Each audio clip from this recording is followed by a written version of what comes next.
না আছে হায়াতের ক্ষমতা, না আছে মওতের ক্ষমতা। সেই ডাক্তার আপনাকে বলল যে তুমি 7 দিনের মধ্যে মরে যেতে পারো, আপনার ঘুম হারাম, খাওয়া হারাম। আর যার হাতে মওত আর হায়াত সব আছে, সেই কোরআনে আপনাকে বলছে কুল্লু নাফসিন যায়িকাতুল মাউত লিকুল্লি উম্মাতিন আজাল ইযা জাআ আজালুহুম ফালা ইস্তাখিরুনা সাআ ওয়ালা ইস্তাকদিমুন। আল্লাহ বলছে বান্দা তোর 7 দিন নয়, এই সেকেন্ডে তুই মরতে পারিস, এই সেকেন্ডে। আপনি ডাক্তারের কথা শুনে ভয় খেয়ে গেলেন, দাড়ি রেখে দিলেন, 5 ওয়াক্ত নামাজি হয়ে গেলেন, সব ঋণ শোধ করে দিলেন ডাক্তারের কথায়। আর আপনার আল্লাহ আপনাকে বলছে আপনি এখনই মরতে পারেন। আপনি সুদ ছাড়তে পারলেন না, আপনি ঘুষ ছাড়তে পারলেন না, আপনি পর্নোগ্রাফি ছাড়তে পারলেন না, আপনি আপনার হারাম রিলেশনশিপকে ব্যাকআপ করতে পারলেন না। তার মানে প্রমাণ হলো আমরা নামে মুসলমান হয়েছি, কাজে মুসলমান কেউ হতে পারি নাই। ঠিক কিনা বলে? 2টা প্রশ্ন শেষ। 3 নাম্বার প্রশ্নের উত্তর দিতে হলে আমাকে একবার অবজার্ভ করে দেখেন, অবজার্ভ করে দেখেন আমার দাড়ি, আমার চেহারা, আমার হাইট, আমার উচ্চতা। আমাকে আজকে সরাসরি আপনাদের সবার দেখে চিল্লাবেন না, চিৎকার করবেন না, জাস্ট নর্মালি বললে আমি খুশি হব। আনুমানিক আমার বয়স আপনাদের কত মনে হচ্ছে? আসতে বলবেন, জাস্ট নর্মালি।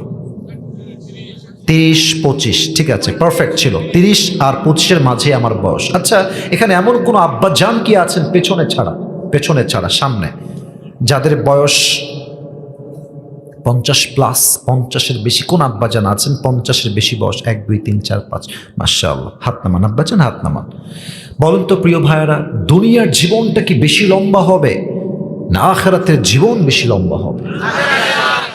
শুধুই কি লম্বা, কত লম্বা আমি একটা জাস্ট এক্সাম্পল দিব কোরআন থেকে একটা আয়াত দিয়ে। 30 নম্বর পারা,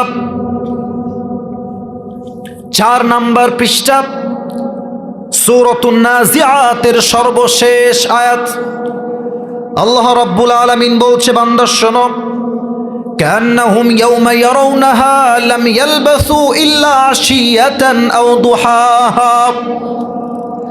পরকালের জীবনটা এত বিশাল লম্বা জীবন হবে।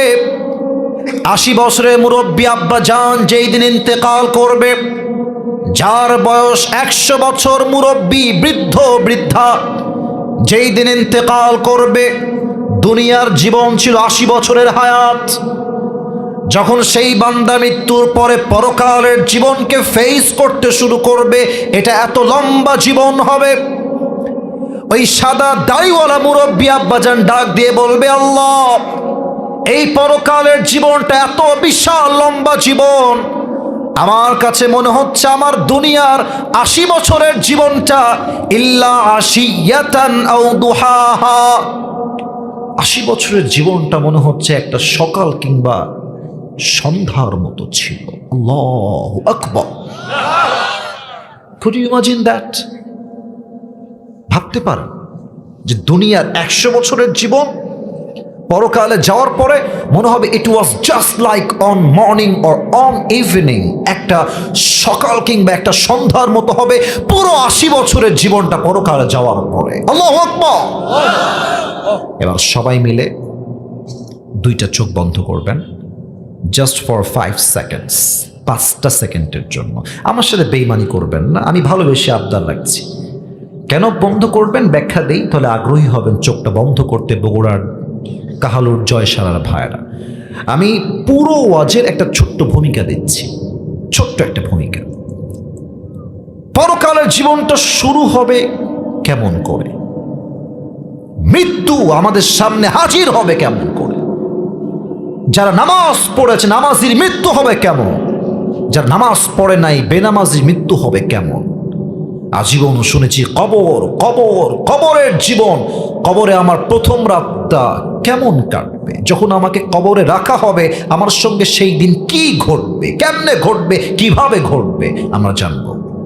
আজীবন শুনেছি মৃত্যুর পরে আমাকে আবার জীবিত করা হবে, এই জীবিত আমি হব কেমনে। আজীবন শুনেছি মৃত্যুর পরে একটা দিন আসবে, দ্য ডে অফ কিয়ামা, the day of accountability, the day of judgment, হিসাব দিবস। সেদিন আমার আমল নামার হিসাব হবে কেমনে, কেমনে ওজন দেওয়া হবে আমল নামা। অ্যান্ড ফাইনালি আমরা জানবো, আজীবন শুনেছি জান্নাত জাহান্নাম, জান্নাতে আমি যাব কেমনে, জাহান্নামে আমি যাব কেমনে। এই পুরো টপিকটাকে কোরআন থেকে, হাদিস থেকে, দলিল ভিত্তিক, রেফারেন্স ভিত্তিক আমি আজকে হাইলাইট করতে চাই। রাজি আছেন তো সবাই ইনশাআল্লাহ? ইনশাআল্লাহ আওয়াজটা বগুড়ার হয় নাই, সো সরি। বলেন সবাই দিল থেকে বগুড়ার সাউন্ড ইনশাআল্লাহ। চোখটা বন্ধ করবেন, আমি করছি, সবাই চোখ বন্ধ। আমার চোখ বন্ধ অলরেডি আমি করে ফেলেছি। বগুড়ার কলিজার ভাইয়েরা, আপনাদের হাতে হাত রাখছি, আবদার করছি, নিজেকে স্থির রেখে 5টা সেকেন্ডের জন্য মৃত্যুকে ভাবেন, কবরকে ভাবেন, জাস্ট ভাবেন যে আপনি কাল সকালে কবরে আছেন। একটু পরকালকে স্মরণ করেন। 5 গুনছি, 5 গোনা শেষ হলে চোখ খুলবেন। 1 2 3 4 5। কলিজার ভাইয়েরা, ওপেন ইউর আইস, চোখ খোলেন। আমি যা বলি ঠিক বেঠিক বলা জরুরি নয়, দিল থেকে শুনবেন, দ্যাটস এনাফ। এতটুকু আপনার হেদায়েতের জন্য যথেষ্ট হবে ইনশাআল্লাহ। বলেন ইনশাআল্লাহ। এখন আমরা বসে আছি ছোট্ট একটা ক্ষেতের ভেতরে, মাঠের মতো প্যান্ডেল করে আমরা সবাই বসে আছি। আপনাদের বগুড়ার যে হাইওয়ে রোড আছে, ওদিকে আমরা যাই গাইবান্ধা, ওদিকে আমরা যাই রংপুর, ওইদিকে আমরা যাই ঢাকা। যে বিশ্ব রোড আছে, বলেন তো আমাকে বুঝে শুনে, হানিফ বাস যায়, দেশ ট্রাভেলস যায়, ন্যাশনাল যায়, গ্রামীণ যায়, গ্রিন লাইন যায়, বাসের ভ্যারাইটিসের কোনো শেষ নাই। এই বাসগুলো যখন বিশ্ব রোডে চলে, বগুড়ার কাহালুর ভাইয়ারা বুঝে বলবেন তো আমাকে, আস্তে যায় না জোরে যায়? খুবই জোরে যায়। ইভেন তোমাদের যাদের বাইক আছে, যারা বাইক ইউজ করো, দেখো আমি নিজেও বাইক চালিয়েছি, এখন তো সময় পাই না, তাই বাইকে হাত দেওয়া হয় না। তবে তোমরা আমার সঙ্গে একমত অথবা বগুড়ার ভাইয়েরা, দেখবা রাস্তাঘাটে বাস আর ট্রাক, বাইকের চালককে এরা মানুষ মনে করে না, মানুষ মনে করে না। আপনি যাবেন রাস্তার বাম দিক থেকে, ঠাস করে দেখবেন একটা হানিফ বাস ওভারটেক করছে আর একটা বাসকে, আর আপনাকে এক চাপ দিয়ে রাস্তার এই পাশে ফেলাই দিবে। তা আমি বগুড়ার সুলপুলকে বলবো, তোমরা খুবই ডেঞ্জারাস, তোমাদের গায়ে অনেক শক্তি আছে।